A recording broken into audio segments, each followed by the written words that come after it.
وَلَقَدْ يَسَّرْنَا الْقُرْآنَ لِلذِّكْرِ فَهَلْ مِن مُّدَّكِرٍ۔ اور ہم نے قرآن کو سمجھنے کے لیے آسان کر دیا ہے، تو کوئی ہے کہ سوچے سمجھے؟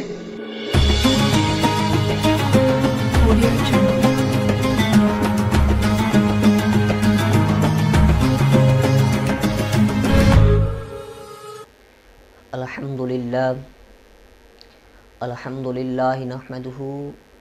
ونستعینه ونستغفره ونؤمن به ونتوکل علیہ ونعوذ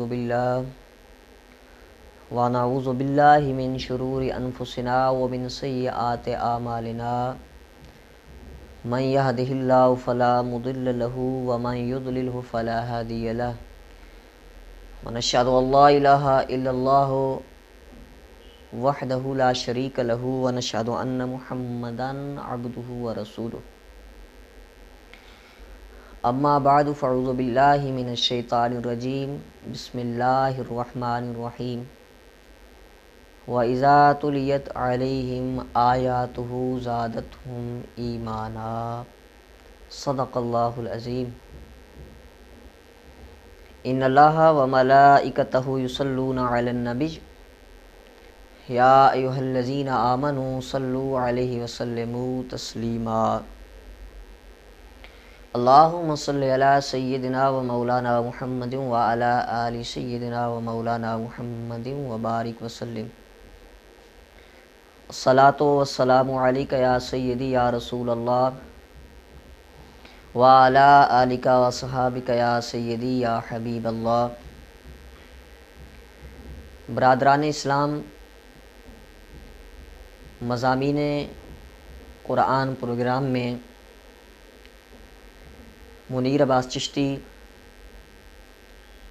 آپ کے لیے ایک خاص عنوان لے کے حاضر خدمت ہے، جس کا نام ہے آیات قرآنیہ ایمان کو تر و تازہ کرتی ہیں۔ اللہ تبارک و تعالی نے سورہ انفال کے اندر ارشاد فرمایا وَإِذَا تُلِيَتْ عَلَيْهِمْ آیاتُهُ زَادَتْهُمْ ایمانا۔ جنگ بدر کے بعد سن 2 ہجری میں نبی کریم صلی اللہ علیہ وآلہ وسلم کے صحابہ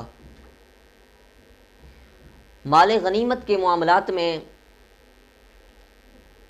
جب باتیں ہو رہی تھیں تو اللہ تبارک و تعالی نے اس مقام پر مال غنیمت کے احکام کے ساتھ ساتھ مومنین کی ایک نشانی بتائی۔ کیا نشانی؟ کہ فرمایا وَإِذَا تُلِيَتْ عَلَيْهِمْ آيَاتُهُ زَادَتْهُمْ إِيمَانًا، کہ جب ان کے سامنے آیتیں پڑھی جاتی ہیں تو ان کے ایمان تر و تازہ ہو جاتے ہیں، ان کے ایمان کو ترقی ملتی ہے، ان کا ایمان زیادہ ہو جاتا ہے۔ اس آیت میں اللہ تبارک و تعالی نے سب سے پہلے جن لوگوں کو مخاطب فرمایا، اول مخاطبین اور اول مصداق اس آیت مطہرہ کے جن لوگوں کو قرار دیا گیا وہ نبی دو عالم صلی اللہ علیہ وآلہ وسلم کے صحابہ کرام ہیں۔ اس میں کوئی شک نہیں کہ وہ لوگ جن کے سامنے اللہ کا قرآن پڑھا جاتا، جن کے سامنے آیات پڑھی جاتی تو ان کے ایمان تر و تازہ ہو جاتے، ان کی آنکھیں اشکبار ہو جاتی، اور جب ان پر نعمتوں کے ذکر ہوتے تو ان کے دل خوشی سے باغ باغ ہو جاتے۔ اسی لیے احادیث کی کتب میں آیا ہے، حضرت عمر فاروق رضی اللہ تعالی عنہ کے سامنے جب سورہ یوسف تلاوت کی جاتی یا نماز میں پڑھی جاتی تو حضرت عمر فاروق رضی اللہ تعالی عنہ اشکبار ہو جاتے۔ بعض محدثین نے تو یہاں تک لکھا ہے کہ حضرت عمر بن خطاب رضی اللہ تعالی عنہ آپ جب نماز میں قرآن پڑھتے تو قرآن کی آیات کا وہ اثر آپ کے دل پر اتنا ہوتا کہ آپ کے رونے کی آواز دوسری صف تک آتی تھی۔ یہ ان لوگوں کا ایمان تھا جو آیات قرآنیہ کے ذریعے سے ان کا ایمان بڑھ رہا تھا۔ اسی لیے حضرت اکرمہ رضی اللہ تعالی عنہ آپ جب قرآن کو دیکھتے تو دیکھ کے آپ حیرت زدہ ہو جاتے اور آپ پکار اٹھتے، ھذا کلام ربی، ھذا کلام ربی، یہ میرے رب کا کلام ہے، یہ میرے رب کا کلام ہے۔ تو رب کے کلام کو پا کے اس خوشی کا اظہار کر رہے ہوتے کہ ہمیں رب کا کلام مل گیا، ہمیں رب کا پیغام مل گیا، ہمیں رب کا قرآن مل گیا۔ وہ یہ پیغام، یہ قرآن، یہ آیات پا کے ان کا ایمان اس درجے کو پہنچ جاتا کہ جس کا ذکر اللہ تبارک و تعالی اس آیت میں فرما رہا ہے، وَإِذَا تُلِيَتْ عَلَيْهِمْ آيَاتُهُ زَادَتْهُمْ ایمانا، ان کے ایمان ترقی پا جاتے، ان کے ایمان بڑھ جاتے، ان کے ایمان تر و تازہ ہو جاتے۔ نبی دو عالم صلی اللہ علیہ وآلہ وسلم نے آپ کے مکی دور میں جب صحابہ کرام رضوان اللہ تعالی علیہم اجمعین پر تنگی کا دور آیا، مکہ کے لوگوں نے ستانا شروع کر دیا، تو نبی دو عالم صلی اللہ علیہ وآلہ وسلم نے اپنے صحابہ کرام کو یہ حکم دیا کہ آپ حبشہ کی جانب ہجرت کر جائیں۔ وہ لوگ جنہوں نے کلمہ پڑھ لیا، دائرہ اسلام میں داخل ہو گئے، جو قرآن کے نور سے مزین ہو گئے، وہ لوگ حبشہ کی جانب ہجرت کر گئے۔ جب حبشہ میں جا کے وہ قیام پذیر ہو گئے تو مکہ کے بعض سرداروں کو یہ بات اچھی نہ لگی اور وہ مکہ سے حبشہ جا پہنچے، نجاشی بادشاہ کے سامنے حاضر ہوئے اور ان سے اس معاملے میں باتیں کرنے لگے۔ نبی دو عالم صلی اللہ علیہ وآلہ وسلم کے متعلق مختلف باتیں کرنے لگے کہ وہ نیا مذہب لے کے آئے، دین لے کے آئے، وہ بشر ہیں یا وہ معاذ اللہ جادوگر ہیں۔ ایسی غلط باتیں نجاشی کے سامنے جب پیش کی گئیں تو نجاشی نے اسی وقت صحابہ کرام رضوان اللہ تعالی علیہم اجمعین کو طلب فرمایا۔ صحابہ کرام رضوان اللہ تعالی علیہم اجمعین جب حبشہ میں نجاشی کے سامنے پہنچے تو اس وقت انہوں نے کہا کہ آپ کیسا دین لے کے آئے ہیں، آپ کے نبی کیسا دین لے کے آئے ہیں؟ تو حضرت جعفر ابن ابی طالب رضی اللہ تعالی عنہ نے کھڑے ہو کے سورہ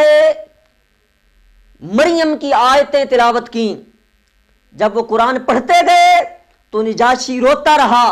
اور جب انہوں نے تلاوت مکمل کر لی تو نجاشی نے بربلا کہہ دیا کہ مکے کے سرداروں، یہ یقیناً ایک اچھا مذہب لے کے آئے ہیں اور ان لوگوں کو میرے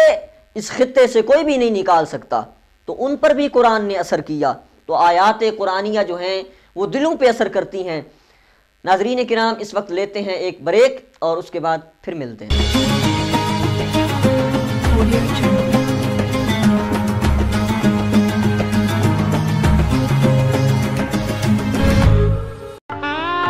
Events capture, still photography, video filmmaker, movie maker, latest HD camera.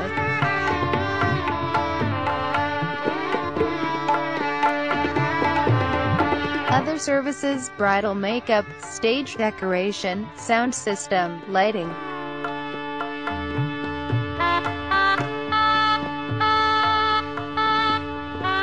Phone phone +9 2300 523 4862 www.eventscapture.com.pk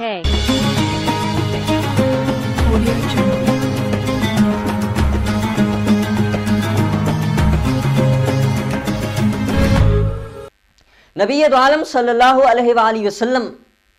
کے صحابہ کرام پر تو یہ آیات اس طرح سے اثر کرتی کہ جن کی مثال بہت زیادہ آپ حضرت عمر بن خطاب رضی اللہ تعالی عنہ کی ذات کو ہی لے لیں۔ مکہ میں جب یہ میٹنگ ہوئی، نبی دو عالم صلی اللہ علیہ وآلہ وسلم کو قتل کرنے کا ارادہ بنا دیا گیا، اور حضرت عمر بن خطاب کو اس معاملے میں منتخب کیا گیا۔ ننگی تلوار لے کے عمر بن خطاب آئے اور اس ارادے کے ساتھ آئے کہ میں آج نبی دو عالم صلی اللہ علیہ وآلہ وسلم کو معاذ اللہ شہید کر دوں گا۔ راستے میں ایک صحابی ملے جن کا نام حضرت نعیم رضی اللہ تعالیٰ عنہ بتایا جاتا ہے، اور انہوں نے کہا اے عمر آپ کہاں جا رہے ہیں؟ تو حضرت عمر بن خطاب رضی اللہ تعالیٰ عنہ نے فرمایا کہ میں محمد مصطفیٰ صلی اللہ علیہ وآلہ وسلم کو شہید کرنے کے ارادے سے جا رہا ہوں۔ تو انہوں نے کہا اے عمر جس شمع کو تو بجھانے کے لیے چلا ہے اس کی چمک، اس کی روشنی اے عمر تیرے گھر تک پہنچ گئی ہے۔ تیری بہن فاطمہ اور تیرا بہنوئی سعید کلمہ پڑھ کے مسلمان ہو چکے ہیں، محمد مصطفیٰ صلی اللہ علیہ وآلہ وسلم کے غلام بن چکے ہیں۔ حضرت عمر نے جب یہ بات سنی، غصے سے آپ غصہ بڑھ گیا اور چل پڑے، بہن کے دروازے پہ آئے، دروازہ کھٹکھٹایا، اندر سے تلاوت کی آواز آپ کے کانوں تک آئی۔ بہن نے جب عمر کی آواز سنی، جلدی سے قرآن مجید کی وہ صورتیں ان کو چھپا دیا، اور ان کو پڑھانے والا ان کا معلم ان کو بھی چھپا دیا گیا۔ دروازہ کھولا تو حضرت عمر بن خطاب کو پایا، غصے میں غضبناک اور خشمناک نظر آئے، بڑے آگے اور اپنی ہمشیرہ کو پکڑ کر مارنے لگے، مار کے لہولہان کر دیا اور کہا کہ تم نے محمد مصطفیٰ کا کلمہ کیوں پڑھا؟ حضرت عمر بن خطاب کے سامنے وہ بہن جو کبھی اونچی سانس نہ لیتی تھی، وہ جو عمر کے سامنے کھل کے کبھی نہ بولی، آج بول اٹھی اور کہنے لگی اے عمر اگر تو میرے ٹکڑے ٹکڑے بھی کر دے تو پھر بھی میں محمد مصطفیٰ صلی اللہ علیہ وآلہ وسلم کے دین سے نہیں ہٹوں گی۔ حضرت عمر بن خطاب رضی اللہ تعالیٰ عنہ نے جب یہ بات سنی کہ وہ بہن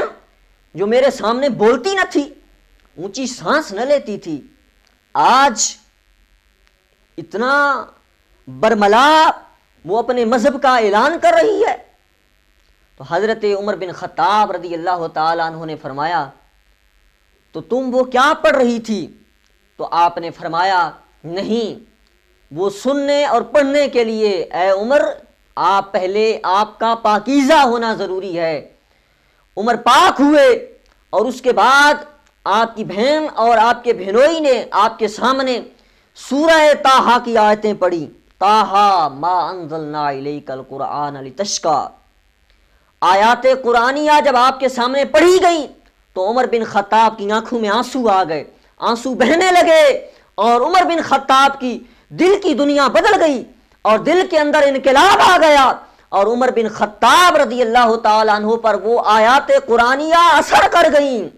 اور وہ دل میں یہ حب اور یہ چاہ لے کے اٹھے کہ ابھی نبی دو عالم صلی اللہ علیہ وآلہ وسلم کی بارگاہ میں جاؤں گا، اور ابھی میں نبی دو عالم صلی اللہ علیہ وآلہ وسلم کے غلاموں میں اپنا نام لکھوا کے آؤں گا۔ حضرت عمر بن خطاب رضی اللہ تعالیٰ عنہ آپ نے یہی آیات سورہ طٰہٰ کی آیات، بعض محدثین نے، مولانا شبلی نعمانی نے اپنی کتاب سیرت النبی جلد نمبر 3 کے اندر لکھا کہ بعض علماء کا یہ خیال ہے کہ وہ سورہ حدید کی آیات تھیں، لیکن اکثر علماء نے اس قول کے ساتھ اختلاف کیا ہے، اس لیے کہ سورہ حدید مدنی صورت ہے اور حضرت عمر بن خطاب مکے میں آپ نے اسلام کو قبول کیا، اور سورہ طٰہٰ مکی ہے، اس لیے یہ بات زیادہ مناسب ہے کہ حضرت عمر بن خطاب رضی اللہ تعالیٰ عنہ کے سامنے سورہ طٰہٰ کی آیتیں پڑھی گئیں، اور حضرت عمر بن خطاب ان آیات کو سن کر آپ نے اسلام کو قبول کیا ہے، اور یہ آیتیں عمر بن خطاب پہ اثر کر گئیں۔ سامعین محترم، نبی دو عالم صلی اللہ علیہ وآلہ وسلم پر نازل ہونے والی یہ کتاب قرآن ایک ایسی کتاب ہے کہ جب نبی دو عالم صلی اللہ علیہ وآلہ وسلم نے اعلان فرمایا نبوت کا، آپ پر وحی نازل ہوئی غار حرا میں، اور آپ کی زوجہ جناب حضرت خدیجۃ الکبریٰ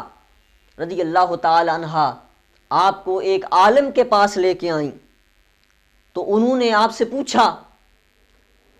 کہ آپ نے کیا دیکھا، آپ کے ساتھ کیا معاملہ ہوا؟ تو نبی کریم صلی اللہ علیہ وآلہ وسلم نے ایک بات یہ جس کو امام طبرانی نے نقل کیا، دیگر محدثین نے بھی اس کو نقل کیا، کہ نبی کریم صلی اللہ علیہ وآلہ وسلم نے ارشاد فرمایا کہ مجھے آواز دینے والے نے آواز دی لیکن میں نے آواز نہیں سنی۔ آپ کو کہا گیا کہ آپ اس کی آواز سنیں، آپ کو ایک مرتبہ پھر آواز آئی، اے محمد ٹھہر جائیے، آپ ٹھہر گئے، اور ٹھہرنے والے آپ کو ٹھہرا کر آپ کو سورہ فاتحہ سنائی گئی۔ آپ واپس آئے اور آپ نے کہا مجھے سورہ فاتحہ سنائی گئی، الحمدللہ رب العالمین، یہ پوری سورت سنائی گئی۔ تو آپ کو اس عالم دین نے کہا آپ کو مبارک ہو، آپ پر یہ آیتیں نازل ہوئی ہیں، اور اللہ نے آپ کو ایسی سورت عطا فرمائی ہے جو اس سے پہلے کسی قوم کو نہیں عطا فرمائی گئی۔ وہ اہل کتاب بھی ان آیات کو سن کر پڑھ کر حیران ہوتے تھے۔ یہ وہ آیات ہیں، یہ وہ قرآن ہے جس کی تلاوت سے مسلمانوں کے دل تر و تازہ ہوتے ہیں۔ اللہ تبارک و تعالی ہمیں اس قرآن کی تلاوت کرنے کی توفیق عطا فرمائے۔ وما توفیقی الا باللہ، علیہ توکلت و الیہ انیب۔